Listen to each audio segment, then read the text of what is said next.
Welcome to yet another episode of Art of Questioning, and I have these lovely students from grade 4 who are ready with their questions. I don't know their questions, so what is going to come up is surprise for you also and for me also. But are we ready? Perfect. So let's go. What is your driving motivation behind writing the books? I always used to love writing something or other. Most of my notebooks during my school times, also school days, the last page, I mean, if still I remember, there used to be a lot of written things.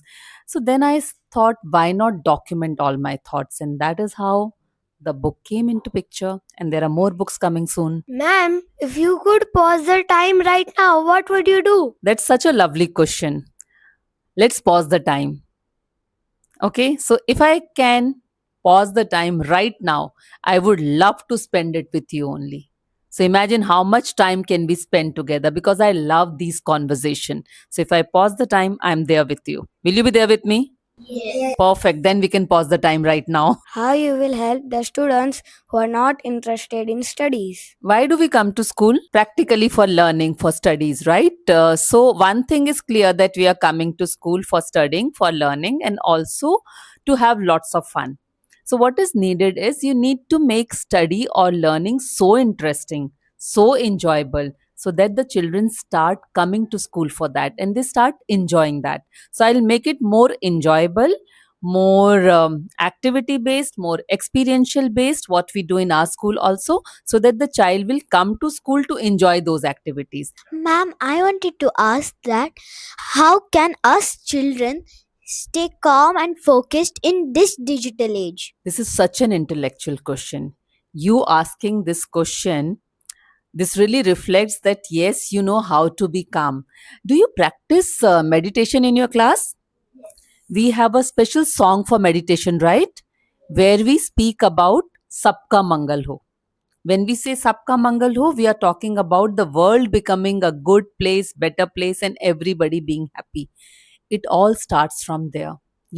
When you think good about your own self, when you think good about others, when you want to give your best for everything that you do, you start becoming calm. The day we start becoming greedy, the day we start comparing that, okay, I want to be better than that, I want this thing also, I want that thing also, then we start running a race, the race which is not our. So whom we have to compete with? Our own self.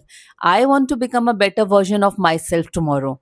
That is what we need to learn, and that is where the competition should be, not with the outside world. You will stay calm always. What qualities do you look for in a good student? So there are students and there are only good students. There is nothing called bad students.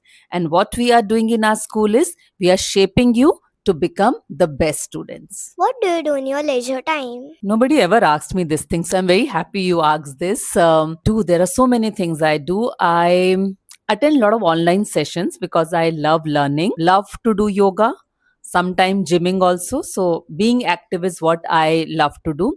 I love adventurous sports. So sometime if I get time, I like to go to trekking.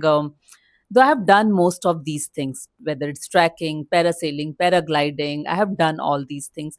So I love to spend my time very mindfully, meaningfully. Sometimes I don't do anything, because I love getting bored.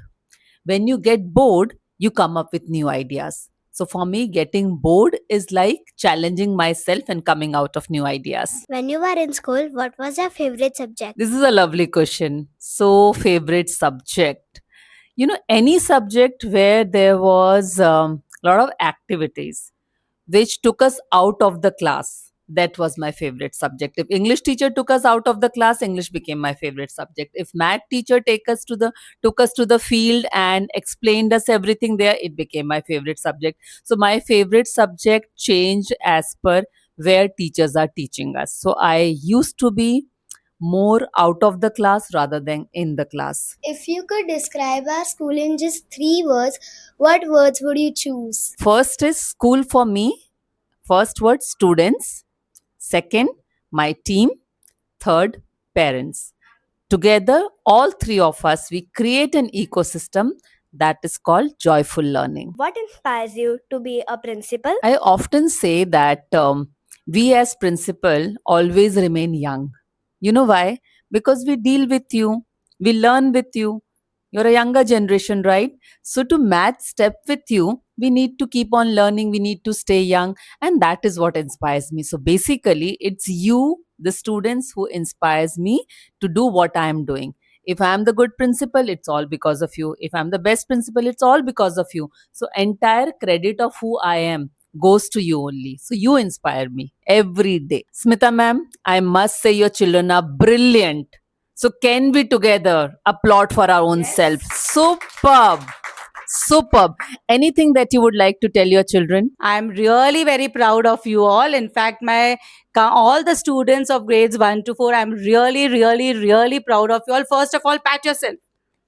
Superb, great job. Their questioning skills, I must say, is very good. I'm proud of you all. I really do not have words how proud I feel right now. You know, you are the one who is our country's future. And if our future is so brilliant, we know we are doing our job well. So, Smita, I think we need to pat our backs. Thank you so much. You were phenomenal. And with this, we end today's episode of Art of Questioning. But you need to keep on asking questions. Will you promise me that? With that, more questions will come in some other episode. Thank you so much, sir. Thank you.